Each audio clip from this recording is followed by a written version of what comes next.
What you want more than anything is you want to meet people with different experiences.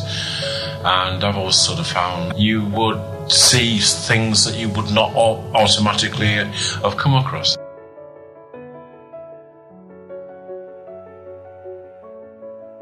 Hello, and welcome to the Parliamentary Review Podcast, the podcast with a keen focus on leadership.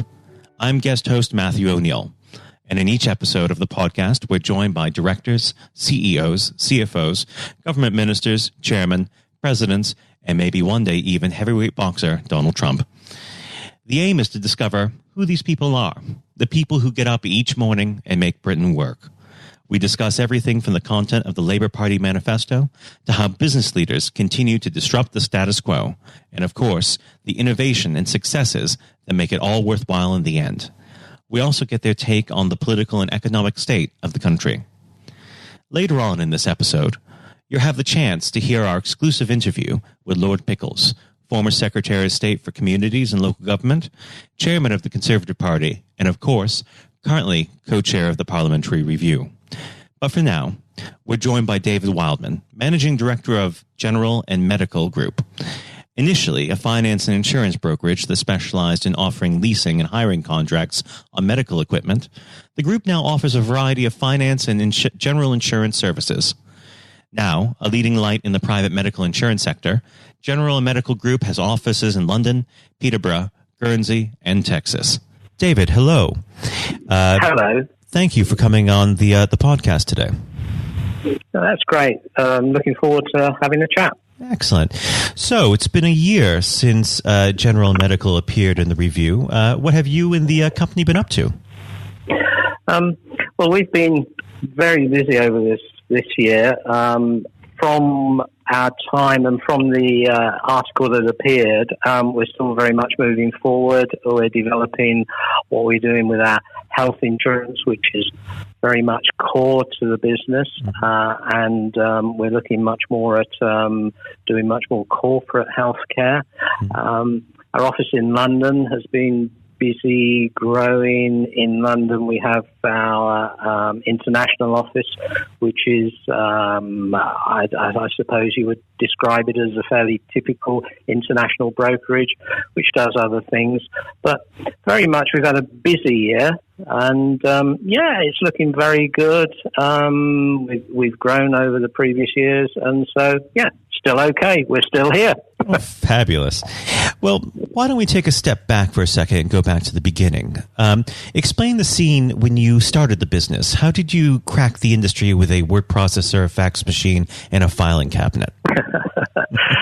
Going back all those years, I was working in the finance industry, working for a company which was part of the Union Discount Group, and my background going even further back is banking. So I started my career with Chase Manhattan Bank in London, and so by the time I was working with Union Discount, my expertise had grown in offering finance and leasing solutions to members of the medical professions.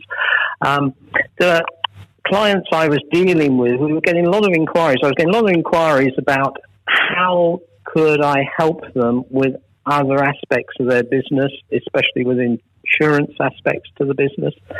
And so I felt at the time, looking around, there wasn't really anybody in that market combining the financing side with insurance.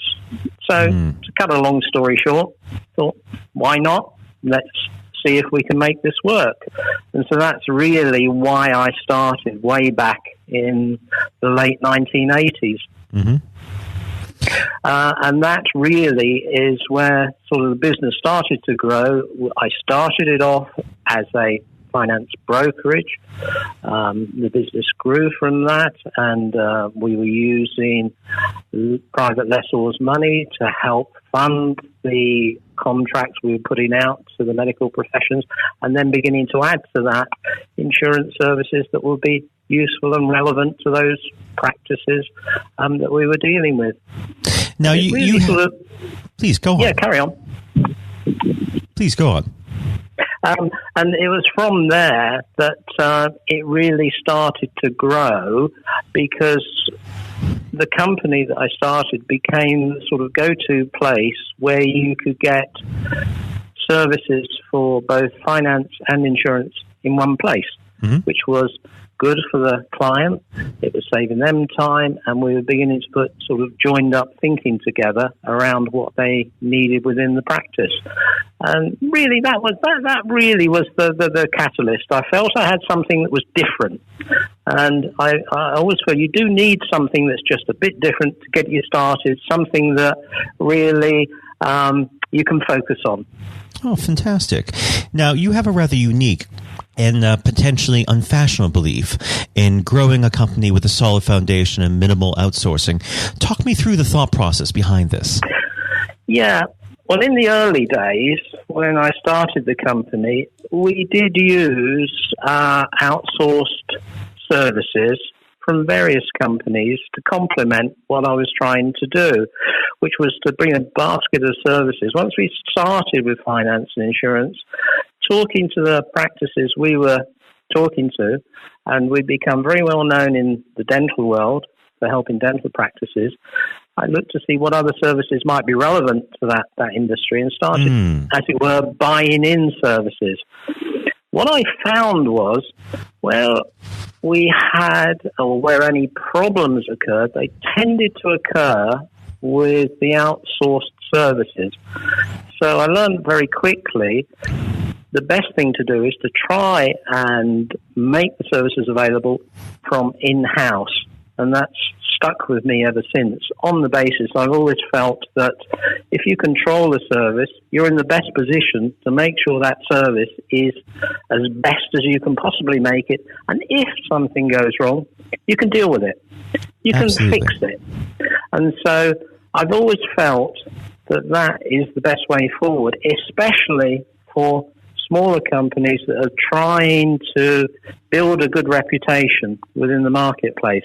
And I felt it has worked for us. I know it can be very unfashionable, but it has worked. Well, it's really taking responsibility for the entire process from start to finish, isn't it? Yes. And that's what I feel.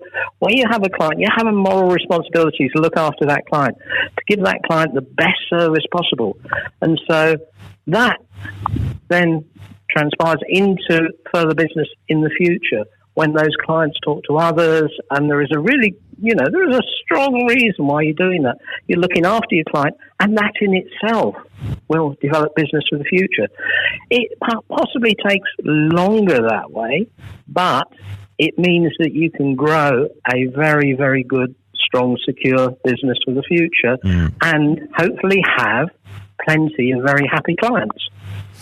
Now, in your article in the review, you observed that the lack of new competitive insurers is damaging to the market. How do you think that this could be best addressed? Well, I do feel in the market that we work in, which is dominated by some very, very large composite insurers, international insurers, that it is very, very tough to get a foothold.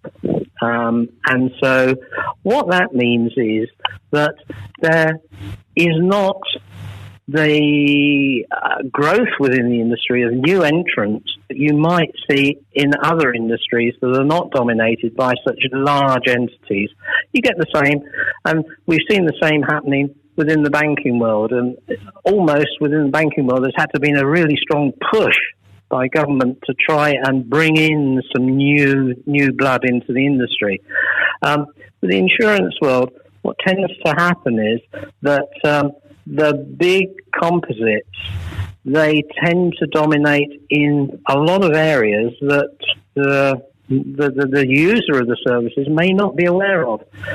If you take the larger insurance companies, quite often they will underwrite behind the scenes of a number of names that people think are completely different companies, but they're not. And so, to me, that stifles innovation, and it stifles competition as well. And the difficulty for a new entrant into a marketplace that is highly regulated is that, in a way, the regulations can stifle new people coming in because of the amount of time and effort it takes to make sure that you stay the right side of all the rules and regs and get the thing off the ground, get the brand out there, and you're working in a marketplace that's dominated by huge players with deep marketing pockets. Very, very difficult. So I feel that there needs to be something that enables new entrants to come into the market. I do believe that a lot of people that these days are obviously buying insurance. They have to buy insurance for their cars, for their homes, whatever. There's not as much competition out there as it looks as if there is. No. And I think we need to find a way of helping new entrants, giving them the opportunity to get established. Now, that might mean that they have to have little tags on them to make people aware that there are new entrants. But I think we need to encourage new entrants. I'm worried that we get the large dominant insurers taking such a large slice of the business there that the general public will not get the best deals. Now, where do you see the private medical insurance industry going in the next 10 years, particularly in relation to Brexit? Well, as far as if you take the UK, Brexit has obviously dominated everyone's thinking for the last year or two. But in the UK, of course, when we're selling medical insurance, in a way, Brexit is not too much of a factor in changing what we do, because we're within the UK before Brexit, we'll be within the UK after Brexit. However, what I have seen, and this has been going on for some time, is yes, the NHS is very, very stretched. Yes, the NHS is desperately trying to look after as many people as possible. The private healthcare sector is there. It's not going to go away. The way that people are trained in the medical professions and come through their training, they sign contracts with the NHS, but they will always be time available to the surgeons and consultants to practice privately, which is always very attractive to them. So there will always be some form of private sector, but it complements the NHS. It doesn't detract from the NHS. It doesn't take anything away from the NHS. And so I believe that with the private sector, it should be allowed to develop. It should be allowed to grow and flourish. And I do get particularly worried when I do hear some politicians taking pot shots at the private sector. And I believe that if the private sector was stifled, it would put even more burden back onto the NHS, because the resources in the NHS are so limited, but are separated from the private sector anyway. Does that help to answer that? I could go on for hours here, but... well, in that same vein, we're not going to get too heavily political on this, but seeing as we are in an election season, is there any particular element of any party manifesto that worries you in relation to your business and the industry in general? I would think that if you asked anybody involved in business, especially in what I would call the smaller end of business, I think they would be particularly worried by some of the comments that are coming out of the, shall I say, the left of centre parties, or the very left of centre parties, because nothing there seems to give encouragement to people like myself to be entrepreneurial, to develop a business, to grow a business. It all seems to be aimed at taking things away from those businesses. And so from my point of view, and I get this from other people that sit around our dining table when we have people around, I know a number of people in other businesses, the general feeling is, we need encouragement. This country needs encouragement to get new businesses developing and growing. That's what the country was built on many years ago, and we need that. Mm-hmm. The large international companies will always be there. Well, no matter what happens with Brexit, they'll always be there. They'll always find ways of doing business. What we've got to do is encourage new businesses in the UK not to be worried about Brexit and to be encouraged by our government. So, yes, I would be worried if we had a very left of centre government in position of power after the election. As you said, encouragement is quite important for business, but it's also important within business. Now, for any business, encouraging young people into the industry is always a challenge. What are your thoughts on bringing the next generation into insurance? Yes, with that, I think what we need to do is, and I thought this for some time, that once people go through the education system, a lot of people go into university, they need to get a steer early on that business is a good thing. Mm-hmm. And try and get the groundwork there before they leave the education system. Try and encourage people to get involved in business, to be entrepreneurial, to get involved in something beyond their days at university. Then, I think from that, they can then, with the right steer early on, can perhaps think about, do they join companies that have got training programs in there to help them develop further? Or are they brave enough to try out their ideas themselves? But I think, once again, this all comes down to the encouragement from governments as well, not to make the whole system, the regulatory system, so heavy that it puts people off. I saw something only yesterday in the news feed I had where there was a comment saying that if someone's putting a new website out there for new people that are not being used to websites, they have to be very careful that inadvertently they may cause themselves problems because they hadn't thought about making their website accessible to certain sectors in society. Fine, they should make their websites accessible, but that's just a small thing about many people would not even think about that. So there needs to be more education, more help and encouragement early on so that when people do start their businesses, they have a better understanding as to what they need to do to make themselves successful. Fantastic. What would you say is the most common misconception about the insurance industry?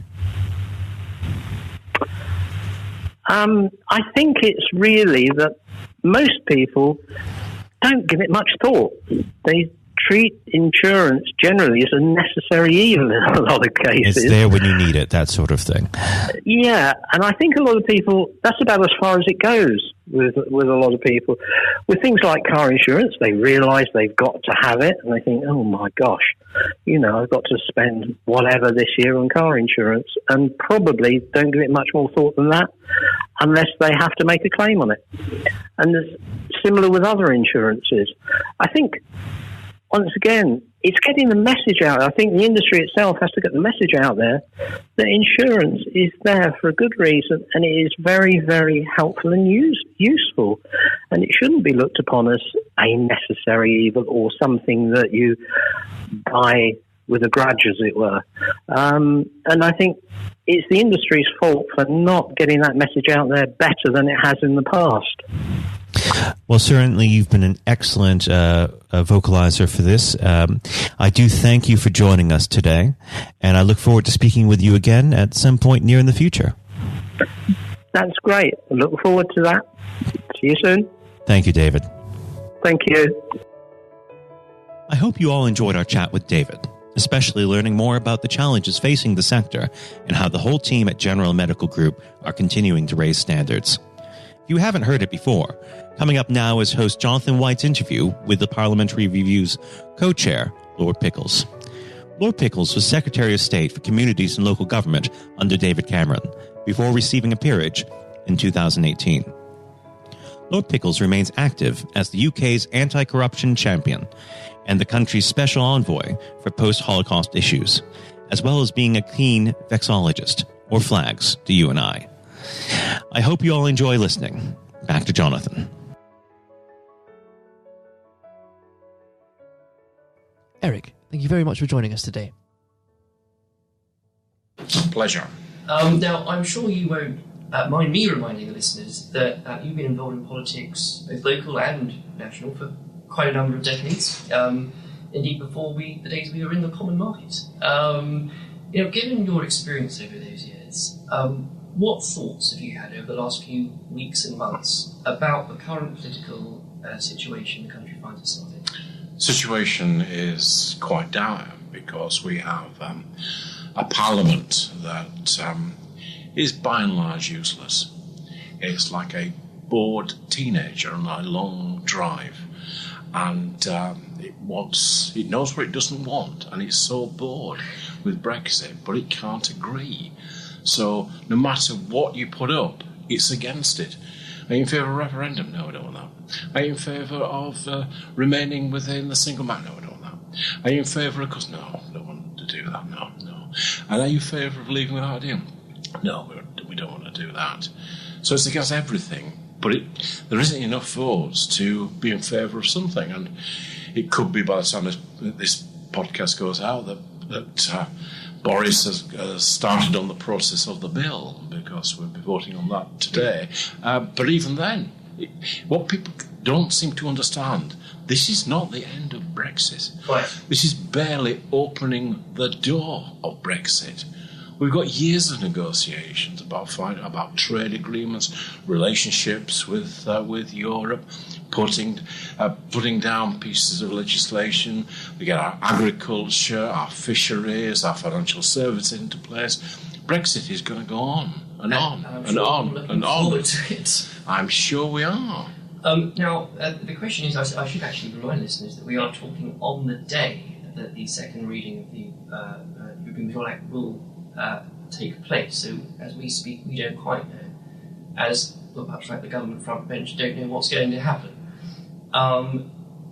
You compare Parliament to a petulant teenager. What do you do to a petulant teenager to sort it out? Is there a chance that it will see sense and push this through this bill without making amendments? Is there a chance it will vote for its own for a general election? How do you see this playing out at the moment? The sensible thing will be to put this deal through, because I've always been of the view a deal is better than no deal, because this is just the beginning.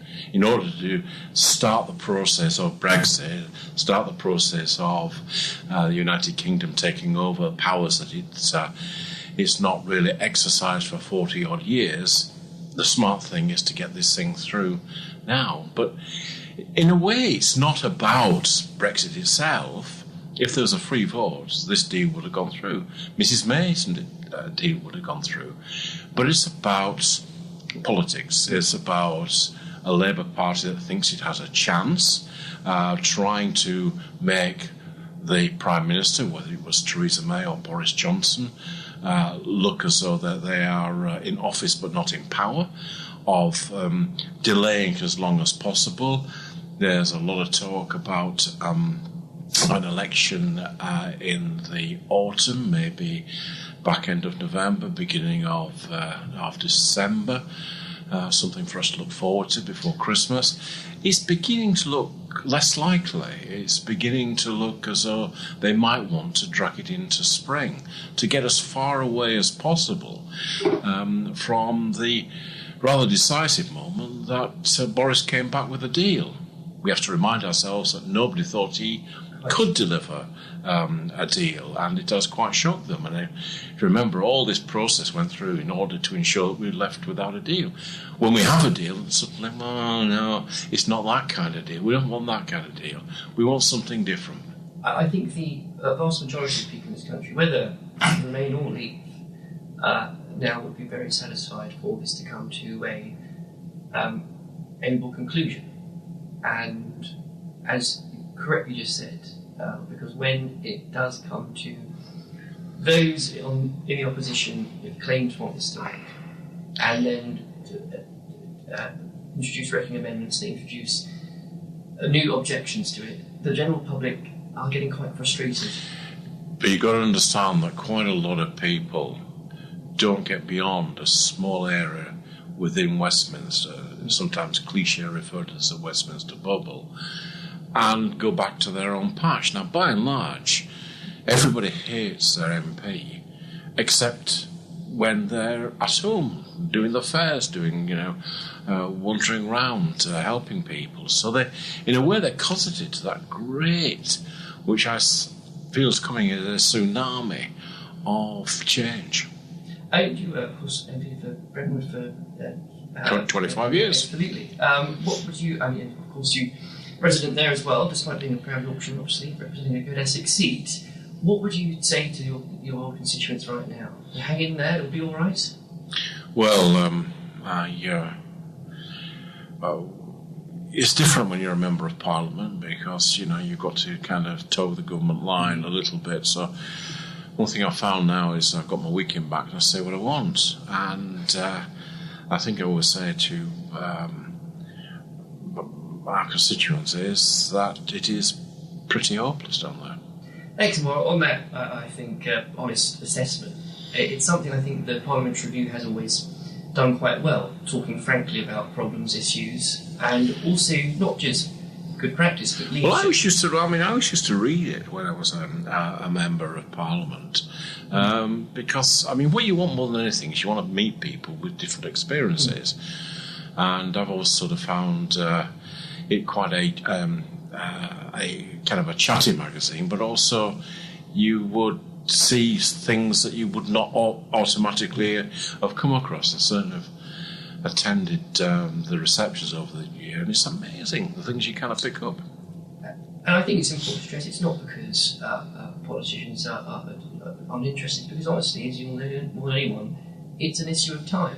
And to be able to have a channel and a platform where you can keep communication lines between businesses, schools and policymakers is so exceptionally important.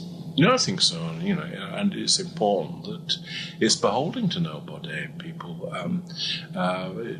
pay to be part of the publication, pay for to be members, and it's a way of not being beholden to government, not beholden to anything.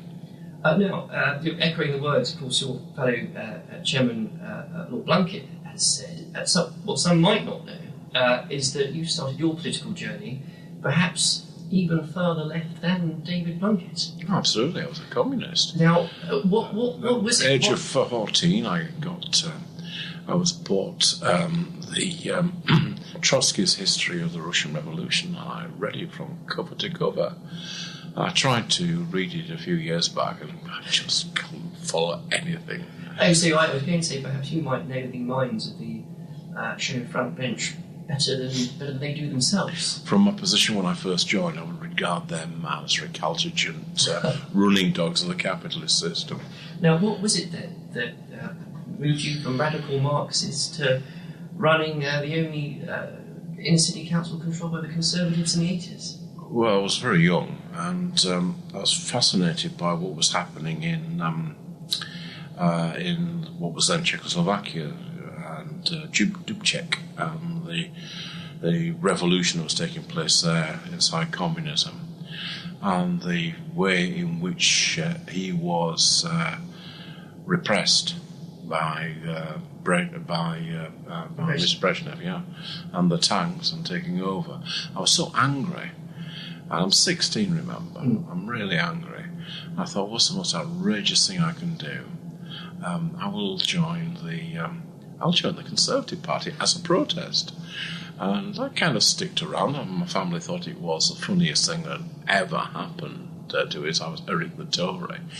And I think you announced this quite grandly as a grand protest. I did indeed, but I kept going down, and it was an exciting time. people were developing the ideas of what the Conservative Party should be. Selsdon man, even Heath looked radical. We had different ideas, and just it eventually clicked. And at some point, I became a Conservative, and that was 51 years ago. I think I'm definitely 100% a Tory now. Through and through. Through and through. Although I do know the story, most people might guess that a dialogue Conservative like yourself would have perhaps a portrait of Mr. Thatcher or Mr. Churchill in their office. But who is it that you have? At Che Guevara. Which always, I always had him over my left shoulder for visitors, and they always used to kind of, you see their eyes going up and thinking, who, I can't possibly be it. Someone asked me if it was Desi Arnaz. I thought it was married to Lucille Ball. But no, the reason I did that was to remind me and to remind my officials that without constant vigilance, the cigar-chomping commies would take over. I'm sure David Bunk was in the room to reply to that, actually. But in that long journey, you eventually ended up, of course, in 2010, doing something most Conservative had never thought they would have to do, but in a coalition government with of all people, the Liberal Democrats. That's right.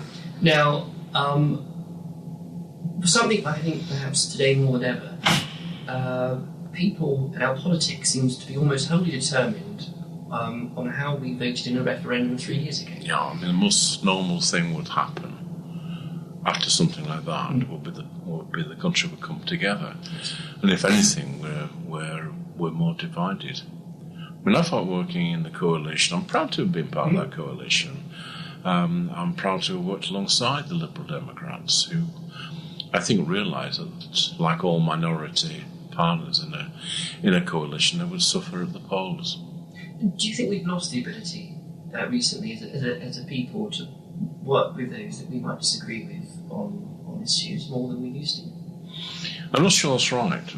I mean, you can see various members of the Conservative Party working closely with Liberal Democrats and Labour to defeat their own government, but it's not a thing I think I would want to encourage.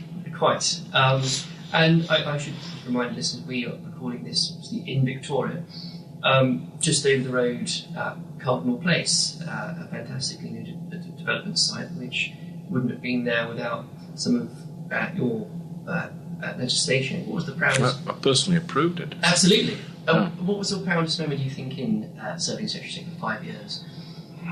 It's my actual proudest moment. We did a thing called Troubled Families, which was the first centre-right attempt to deal with poverty and to deal with difficult families that were causing a disproportionately large amount of call upon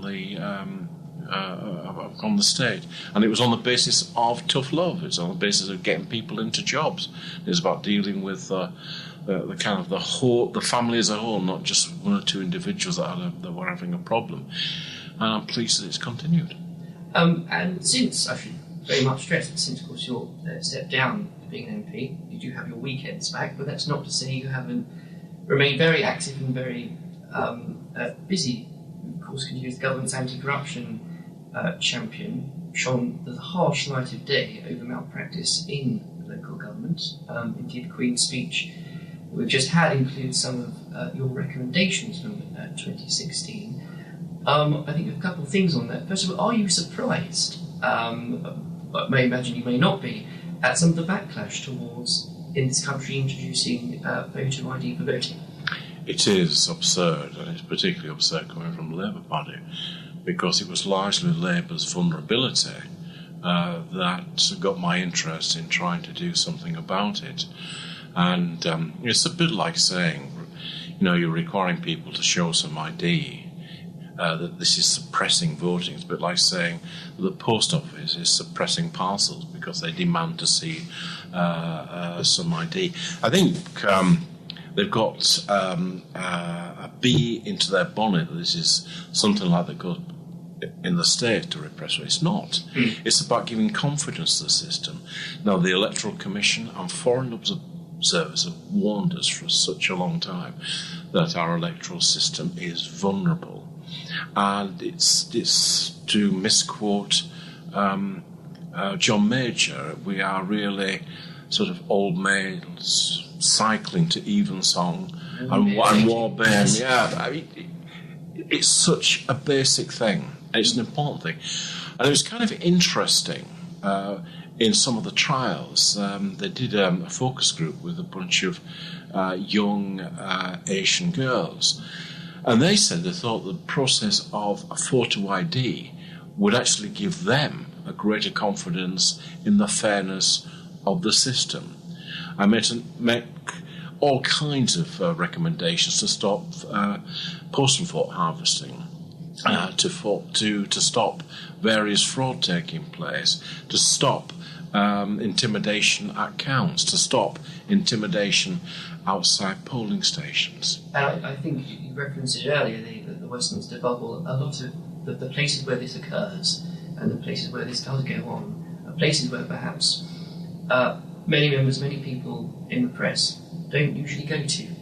No, they don't.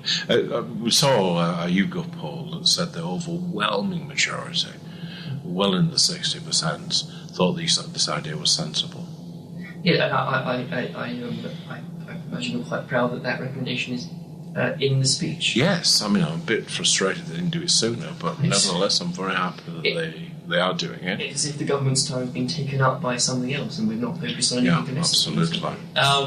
But with a man, though, with his roots in local government, do you think, and how much you've worked with that report, especially looking at them carefully, how would you rate our current state of local municipal politics? Local government's very good. I mean, local government, don't get me wrong, it's by and large corruption-free, and it does a remarkably good job. And it was, in truth, my worries about local government and that these measures were brought in. I don't believe the fraud is big enough to be able to take a parliamentary seat, but it is big enough to take a council. And if you are negligent, uncaring about the probity of the poll, you're likely to be equally negligent about the awarding of contracts to your friends. So it's all past that. But local government is a very enduring part of our constitution. I got a bit stick because we had to take some money from them, but by and large they survive very well. Excellent. Now, beyond obviously that work, you're also, of course, the British envoy for post-Holocaust issues. Yeah, sure. I think it very dear to your heart. I know you've done some fantastic work recently, including with obviously former Shadow Chancellor from the Review, Ed Balls. Would you mind, if you could just let the listeners know what projects you are working on with that and really the importance that has to so many communities around the country? Well, I used to be very unpleasant about Ed Ball, and he used to be very unpleasant about me. But I found working with him remarkably easy, and we've not had a single row in 2 years, and by now we're beginning to be able to finish each other's sentences.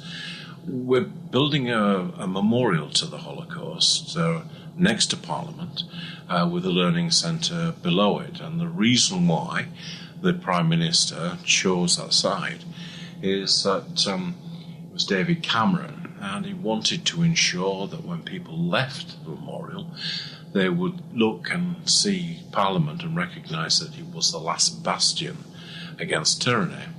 But more important, to remind people who work in Parliament that the legislature has a choice. It can either protect its citizens or it can oppress its citizens. And we do know that it was a compliant legislature that brought in the Nuremberg laws.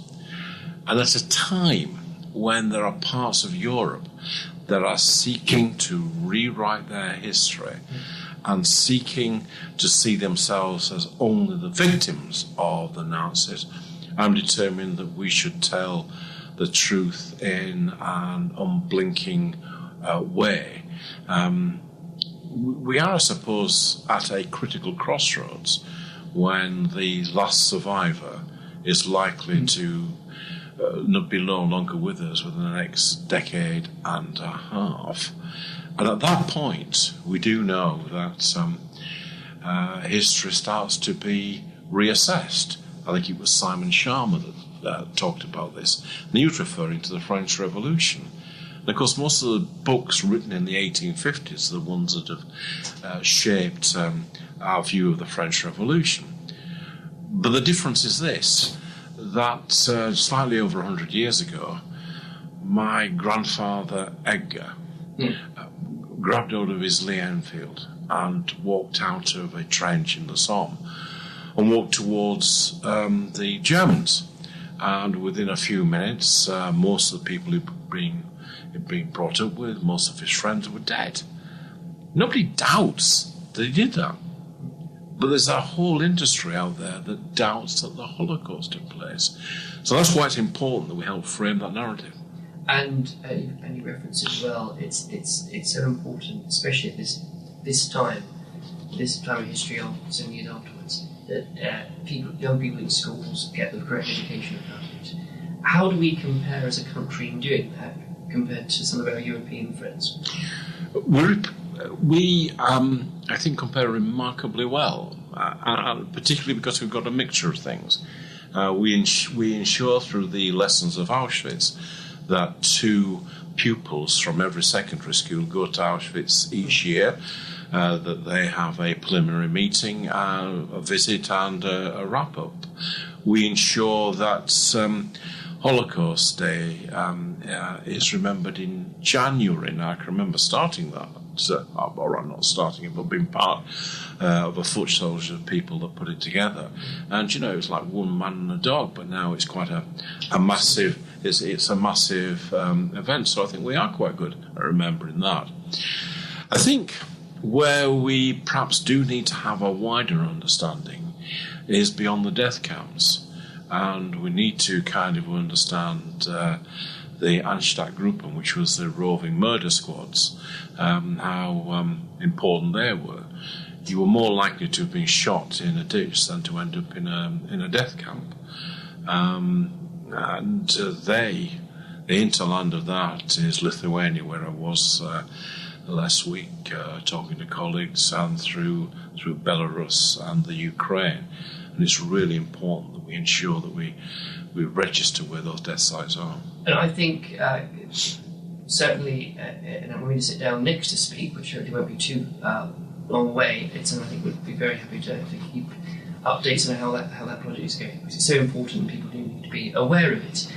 Looking to the future, though, I imagine you were actually very content and happy. The former Prime Minister, friend and colleague David Cameron just released his book, and you were quite unscathed from it. I can't. He was very nice about it.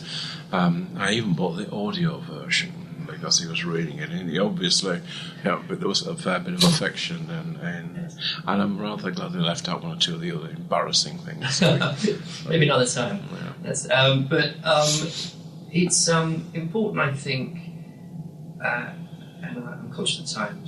But I think it's important that today people have become so perhaps caught up in what's happening in this country regarding Brexit. Looking to the future, what would you say that it's a positive thing that this country has to look forward to? Well, we're a large trading nation. We're a large economy. We're a liberal democracy, and it would be good to get through Brexit over the coming years. And it would be good to start to look at some of the social issues that we need to tackle. Those have been left behind by our economic progress. And it would be good to see some solid investment in this country, both in terms of its infrastructure, but also in terms of the way it operates as a democracy. And I know that's going to be a huge focus of the next review. Pickles, thank you very much for joining us. Thank you.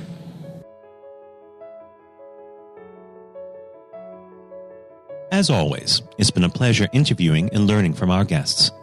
I hope you all enjoyed listening. Until next time, I'm off to the Railhouse Cafe to raise a glass to raising standards. Goodbye.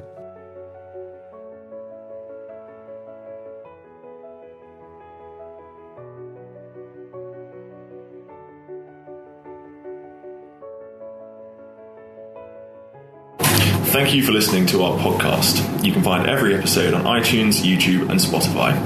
The views expressed by each guest in the podcast are their own. They do not represent the opinions of the Parliamentary Review, Westminster Publications, Lord Pickles, Lord Blunkett, David Curry or any other guest on the podcast. If you'd like to know more about the Parliamentary Review, please visit www.theparliamentaryreview.co.uk.